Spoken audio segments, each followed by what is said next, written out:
உத்திரமேரூரில் பிரசித்தி பெற்ற ஸ்ரீ நூக்கல்லம்மன் ஆலயத்தில் கும்பாபிஷேக விழா விமர்சையாக நடைபெற்றது. காஞ்சிபுரம் மாவட்டம் உத்திரமேரூரில் பிரசித்தி பெற்ற ஸ்ரீ நூக்கல்லம்மன் ஆலயத்தில் புதிதாக 3 நிலை ராஜகோபுரம் அமைக்கப்பட்டு ஆலயத்திற்குள் 27 நட்சத்திரங்கள் மற்றும் நவகிரக ராசி மண்டலம் பிரதிஷ்டை செய்து ஆலய திருப்பணிகள் நடந்து முடிந்த நிலையில் இன்று கும்பாபிஷேக விழா விமர்சையாக நடைபெற்றது. விழாவையொட்டி கடந்த 2 நாட்களாக கணபதி ஹோமம், நவகிரக ஹோமம், லக்ஷ்மி பூஜை, கோ பூஜை, வாஸ்து சாந்தி, பூர்ணாகுதி, யாகசாலை பூஜைகள் நடைபெற்றது. அதனைத் தொடர்ந்து இன்று காலை 8 மணி முதல் நாடி சந்தானம், தத்வார்ச்சனை, பூர்ணாகுதி உள்ளிட்ட யாகசாலை பூஜைகள் நடந்தது.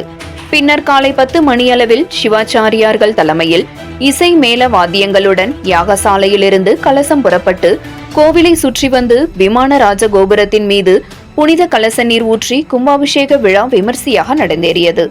அதனைத் தொடர்ந்து தீபாராதனைகள் நடைபெற்ற நிலையில் பக்தர்களின் மேல் புனித நீர் தெளிக்கப்பட்டது. கோவில் நிர்வாகம் சார்பில் பக்தர்களுக்கு அன்னதானம் வழங்கப்பட்டது. இந்த கும்பாபிஷேக விழாவில் உத்திரமேரூரை சுற்றியுள்ள 1000க்கும் மேற்பட்ட பக்தர்கள் பங்கேற்று அம்மனை வழிபட்டனர்.